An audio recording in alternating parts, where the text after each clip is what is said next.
discussion about the bonfire of 4,000 regulations, which was just a gimmick, wasn't it, in Sunak's campaign. It's a huge distraction from the elephant in the room, which is actually the TCA, the Trade and Cooperation Agreement.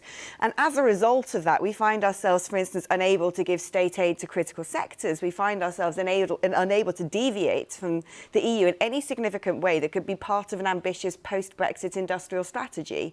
And so, frankly speaking, no, I don't think we've really seen any form of serious Brexit yet. But to go down and get stuck in the mire of this, you know, his photocopy or shredder stunt and the 4,000 regulations, I mean, that's just pitiful. That's a nonsense. What we should be looking at is forming a comprehensive, solid plan for an independent future. Right. So it's not independent. The UK is not independent at the moment?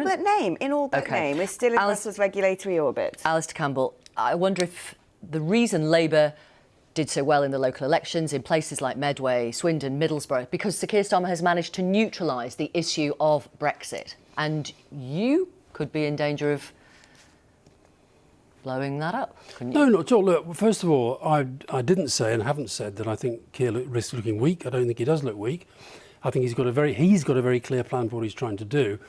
But you just disagree with it? No, I don't. Where I disagree is on the politics of it. I don't believe that this idea that the dial is not shifting on Brexit opinion, I just don't accept it. And in the speech I made tonight, I quoted Wayne Gretzky, the Canadian ice hockey player. I skate to where the puck is going, not where it's been. Things are moving very, very quickly because... In what respect? Well, for example, that thing today, we're not going to agree on much, but Sunak was utterly ridiculous in promising something that deep down, by his own economic assessment, he knew was going to be damaging, which is why he's ended up stopping it. We've already lost 4% of the economy. We've already lost £40 billion of public services. The pound is weaker than it was. Growth is smaller than it was. Inflation is higher. It's not all to do with Brexit, but a lot of it is. We haven't already lost 4% of the economy. The OL says over 10 years. Our economy is much weaker than it was. And in every sector you talk to, they're now finding that whether it was Johnson lying about his oven-ready deal or Sunak telling us we're going to get this dynamic growing economy. So you think Brexit's a disaster. So why aren't you saying to Keir Starmer, look, it's a disaster, say it, and that should be Labour policy at the next election? What I've said is that I think in Labour's manifesto, they should say, Brexit, we accept the referendum result, Brexit as delivered by the Tories with their bungled deal is not working. We are going to have to look at it again. That will involve some sort of renegotiation, and that is what we'll do if we get a Labour government. Be bold about it, be honest about it, because I tell you, that is where the people are. Alex, your party and the kind of Brexit that you said that you want is not popular now. Brexit's way down the list of priorities when it comes to voters' concerns, and you and those on the right of the Conservative Party don't have the kind of leverage that you used to have anymore. Yeah, I'd actually agree with what you're saying in that respect. And of course, public opinions and attitudes shift. I don't think all of a sudden people have fallen out of love with Brexit. I think a lot of things have happened since Brexit, and people have fallen out of love with politics. They actually don't feel like they can trust their politicians to deliver. It's been 7 years since that vote. And we're finding that, I mean, in total, actually, about 260,000 EU laws are in UK statutes, and they'd found 4,000 down the back of the sofa they wanted to do something about. Yeah, but they're laws that were passed by UK Parliament. Well, they were, but they weren't able to be properly scrutinised. No amendments were able to be.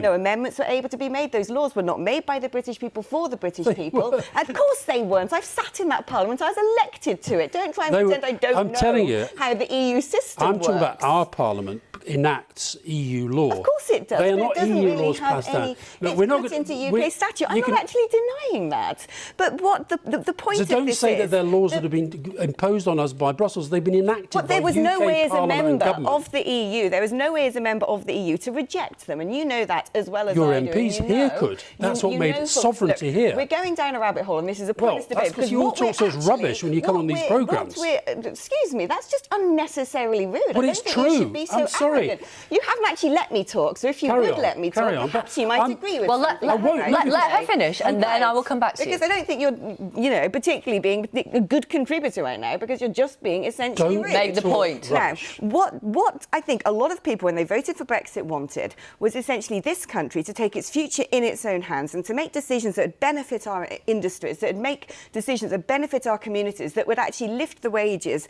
of those who are the lowest paid, to actually secure our borders, which is something everything else that's not been done to actually enable our fishermen to have a self-sustaining industry and actually make a profit from it. None of these things have actually been delivered. None of these things have been delivered because, frankly, we've got a government that treats Brexit like a gimmick and doesn't have any courage or conviction to see it through.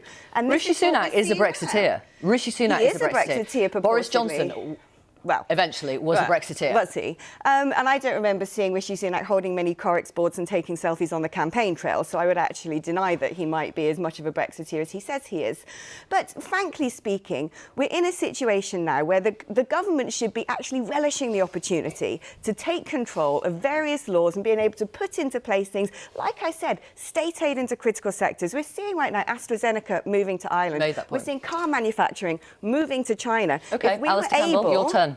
Will any of these people who fought so hard for Brexit ever face up to their own responsibility and face the fact that what they all promised was a pack of lies, what they all promised was never going to work? None of you have ever brought forward a plan that says this is Brexit and this is how it works without damaging us here in the UK. And when I say you talk nonsense, let me finish. All of those laws that you talked about were enacted by elected British governments and elected British parliaments. The fact that you in Europe couldn't do anything about it underlines that the sovereignty lay here. So all your lies about taking back control, more money for the NHS, sovereignty, immigration, the rest of it, you have failed on every I knew you thing. were going to come up with, the money for the NHS. Nothing to do with me, not my campaign. And it's very rich, a man who essentially was part of telling lies to invade a country, to accuse me of dishonesty. I think you might have lost the argument there, my dear. If I may patronise you even more. Honestly. No, that's it now. Yes, I will. No, I'm that's sorry. it. No, that's it. No, that's sorry. It. You bring these people on, you never challenge them. You let them talk utter rubbish about Brexit. And it's happened on the BBC for year after year after year. OK. I am not going to take that from you. With respect, Mr. Campbell. Thank you. You don't have to. Thank you very much for being on the programme. Thank you. Thank you very much for coming on the programme.